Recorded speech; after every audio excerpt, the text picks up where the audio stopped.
Same day, Friday, August 22nd. Beatrice. After Aunt Edith leaves, I go into our playroom, sitting on the soft couch opposite of oil portrait of Enid, set above our fireplace. I glance up at her quickly, then lean back into the soft chair in open self-reliance. It begins with a poem. Nete quaseveris extra. Man is his own star, and the soul that can render an honest and a perfect man. An honest and a perfect man.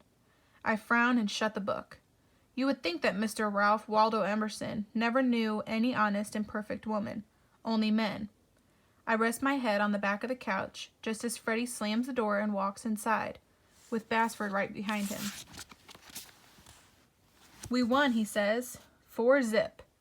Freddie scored 2 of the goals, Basford says, gazing up at my brother with what can only be described as worship. Freddie grins.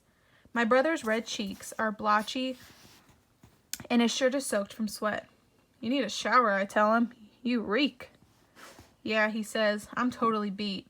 He heads towards the stairs and stops. Where's Aunt Edith? She left. Where'd you go today? He grins. The museum for smart people? At that second, Beatrice walks into the room, an orange and white and red skirt cinched in at her wide waist. Laundry time, she tells Basford, and don't forget to wash the clothes you're wearing. Beatrice makes all of us do our own laundry, which she insists will be helpful when we grow up. Freddie takes off his sweaty shirt and tosses it to Basford. Do a friend a favor? Sure, Basford says as he catches it. Excuse me? Beatrice interrupts. It's just one shirt, Freddie groans. I'm tired. It's no problem, Basford says softly. Then he turns and leaves the room before Beatrice can order Freddie to take his shirt back. Tired? Beatrice stomps over to Freddie and tries to look him in the eye, which is pretty funny to see since Freddie towers over her. She motions for him to lean down and presses her lips against his forehead. You have a fever, Beatrice pronounces. No, I don't, he says. You do. To bed. I'm fine. I'm just hot from the game. Freddie pinches his shirt so that it's away from his skin. Go upstairs and take a nap. It's impossible to win an argument with Beatrice, and Freddie knows it. Fine, he says, but not because I'm sick, because I'm tired. He walks out of the room and Beatrice turns her attention back to me. What book is that? Beatrice steps over to my chair and picks up Self-Reliance. Aunt Edith gave it to me, I tell her. Where'd you get it? Upstairs. In its locked library, you mean? You know it? I'm shocked.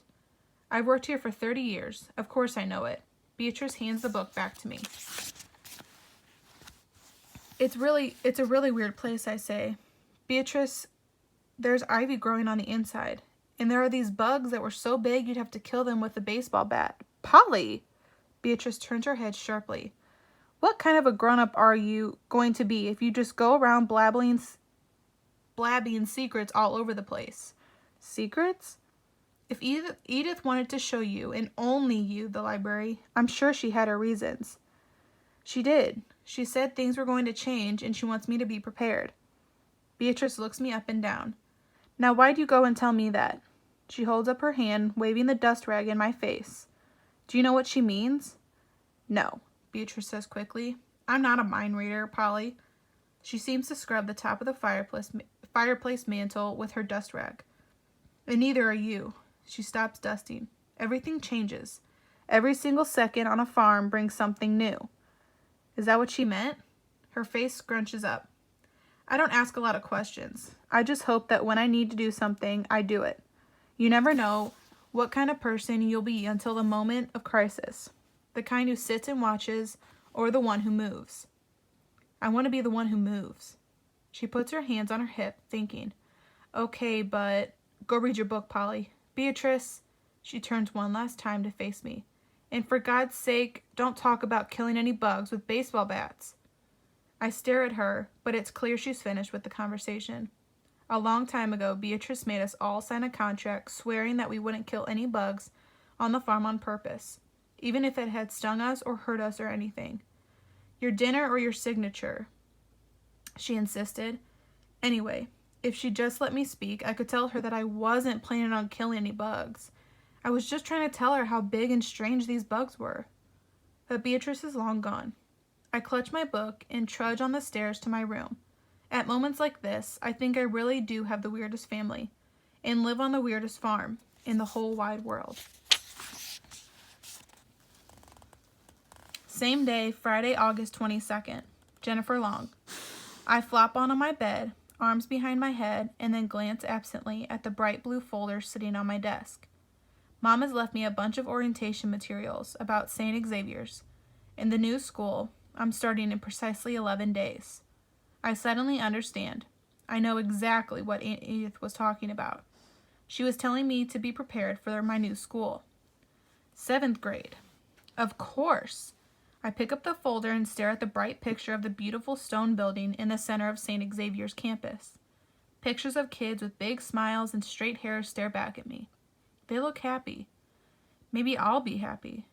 I close my eyes and let myself imagine all the good things that can happen at St. Xavier's. I have friends I talk in class. No one thinks I'm weird. I'm one of those normal kids, the ones with their picture on the cover. I'll even comb my hair. At my old school, nobody paid much attention until this one terrible, awful day when a big, smiling kid from my class named Max Kaiser noticed my finger. My right index finger is crooked. Not just kind of crooked, really crooked. It literally makes a right angle at the top knuckle, like a road sign announcing a turn.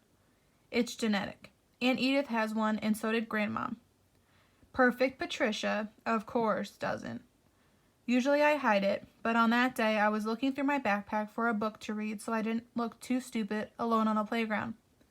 I dropped the whole bag and some papers flew out. Max picked some up for me, but when he brought them over, he glanced at my hand. "Hey, what's that?" His eyes locked on my finger. I tried to curl it up, but I was too slow. "Ew," he yelled, jumping back, dropping my papers. He made so much noise that a girl from my class, the most popular girl in my class, sauntered over. Her name was Jennifer Long, but everyone called her Jongi. We were the two best spellers in our school. "Let me see," Jongi said. I crouched down on the ground, pressing my fingertips against the palm of my hand. We had been in the same class since 1st grade. Up until 5th grade, she ignored me. Then I beat her in our school's spelling bee. She told everyone I had taken some kind of secret rhubarb poison and that I was a cheater. The teacher had told her to stop, but Jongi just kept saying, "You can't make me, you can't make me." I didn't take any potion. I just knew how to spell broccoli. Anyway, this was the first time she had spoken to me in a year. "It's just my finger," I told her. "It's a little crooked, a little crooked." "I'm sure it isn't that bad," she said sweetly. "Let me see." I straightened up and extended my hand, palm up. She leaned forward and inspected it, like she was a scientist. She smiled, and I smiled back, relieved. Jongi turned my hand around so that my palm faced down. She still smiled, but now she closed her lips. She traced the curve with her own straight, manicured finger. Then, in a flash, she let go of my hand and turned to Max and the other 1,000 classmates I suddenly seemed to have. "I knew it," Jongi said. She glanced over at me and then twirled back around to the crowd. "She's a witch." She said it as matter-of-factly, as if she was saying the sky was blue. "What?" I said. Jongi's mouth opened wide in a big, glaring, bright white smile. "There's something weird on that farm. It rains every week. At the same time. Come on. We live in one of the driest states in the country. Daddy always says he doesn't know why it isn't being investigated." She said investigated as if it had about 20 syllables. I think the police are scared that they'll end up buried at the stake or whatever it is witches do. I stood there, wishing I really was a witch, so that I could disappear. My whole body felt hot, embarrassment pouring into my blood, and I'm sure I was as red as our most thriving rhubarb. "No," I said. "No, I'm not." But I looked around at all my classmates. They seemed to have tripled, quadrupled, and I stopped. Tears flooded my eyes. I tucked my head down and picked up my bag. I could feel myself start to cry, and I really didn't want Jongi to see that. Aunt Edith hates girls who cry. So I pushed by her and walked as fast as I could into the school into the locker room, and hid in the bottom of the sports equipment closet. I didn't leave for the rest of the day. After that, every time I walked by Jennifer Long, she and her friends hissed, "Witch!" Sometimes they wore garlic around their necks, as if I were a vampire. I couldn't wait to get out of that school and away from Jongi and her friends. But now I have gotten away, and I get to start at a new school. I study the material from St. Xavier's, and before I know it, I'm falling asleep. I dream of crickets, dragonflies, leaping and flying over Bassford, and a group of smiling girls and boys, all of them surrounding me, Polly Peabody, who no one thinks is weird at all. It's a very good dream.